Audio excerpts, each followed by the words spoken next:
it's Dave at NoRecipeRequired, and tonight I've got for you another one of my favorite chicken breast recipes. The boneless, skinless chicken breasts, I cook them all the time, and really what makes them different, what makes them interesting and unique are the sauces and sides that you can put with them. Tonight I'm going to show you how to do a Morel mushroom sauce. It's absolutely awesome. I love these mushrooms. They're pretty rare. You don't always see them all year long, but when you do, grab them and make this sauce because it's awesome. Okay, so we need some morels for our chicken and mushroom dish. Now these mushrooms, they're fresh morels. You can see they come in this kind of honeycomb or honeycomb shape on the outside, or pattern on the outside. Nice cone shape to the inside. You cut them in half. They're kind of hollow. This is one of my absolute favorite mushrooms. They're great just sautéed simply with a little bit of butter. But you can also throw them in dishes, make sauces with them, which is exactly what we're going to do. I like to go ahead and dice mine. You need probably a 1/3 to 1/4 cup of loosely packed morels to really kind of flavor the sauce and make it kind of sing just the way you want to do. And once we get these cut, I'm going to bring them over to a pan and saute them until they're nicely browned and just slightly crispy on the outside.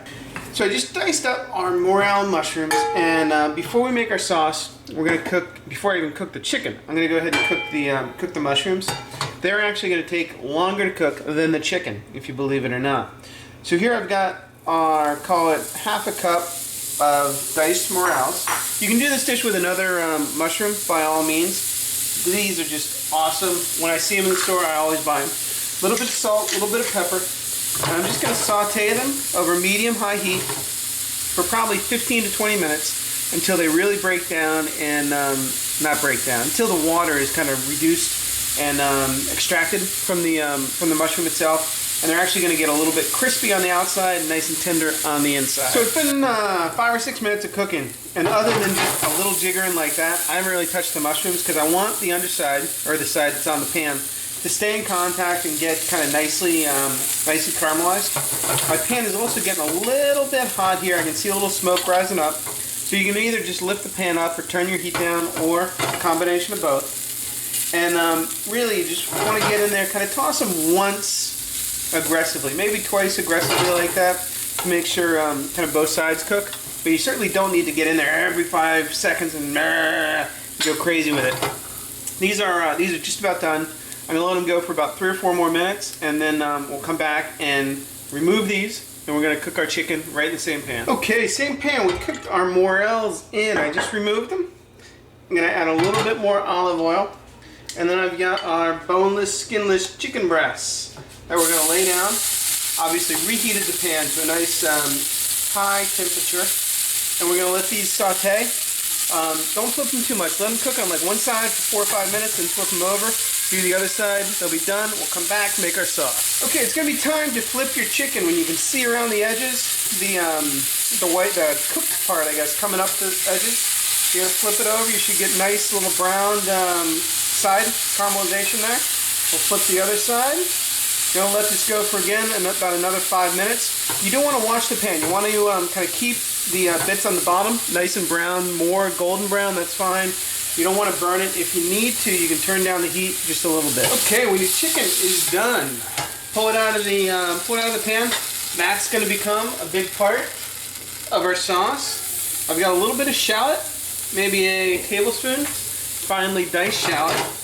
My pan's looking just a touch dry, and I want to just give those shallots like 45 seconds in the pan to, I got a spatula. I'm going to switch up to a wooden spoon in a second. 45 seconds or so to just soften, then we're going to come back and hit it with a little wine to deglaze. Okay, shallots have softened a little bit. Before the bottom of the pan burns or gets crusty, you want to come back and add your deglazing liquid. Now you can use a whole bunch of different things. I'm using a little Madeira wine. Madeira and mushrooms go so well together. You're going to just kind of toss the pan a little bit, use a wooden spoon, scrape up the bottom. The alcohol and kind of that harsh acidity of the in the wine, or in this case fortified wine, is going to evaporate off. You're going to pick up all those yummy bits. Remember, we have mushroom bits in there, we got chicken bits in there, now we got some shallot bits. And once it's reduced down most of the way, by half or so. We're going to add a touch of chicken stock, about the same amount. Not a ton, because we're still going to hit it with a little bit of cream. I'm going to let the, again, temperature come off, let this reduce again by half. Then we're going to finish it with a little bit of cream. Okay, our sauce is well reduced. I'm going to hit it with, call it 3 tablespoons of cream. You don't need a ton in there, because certainly cream sauces like this, a little bit goes a long way. And we're just going to do one more reduction and get this down to a consistency that we want, which is the sauce consistency. Shocking. Okay, our sauce has just a couple more minutes to reduce, so we're going to move the mushrooms right back in and give them about a minute or so to just kind of reconstitute, come up to temperature. Remember, we cooked them first, and if you ever need to thin this out a little bit, just go in with a little bit more chicken stock. You can even use water if you need to. You want to make sure you give the sauce a taste.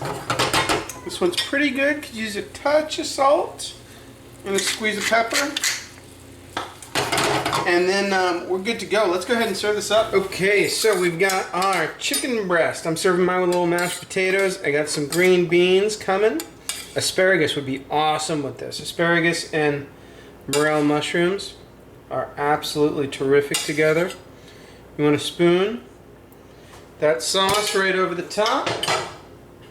Make sure we get a nice clean plate, and you can serve it up. I'll see you next time on No Recipe Required.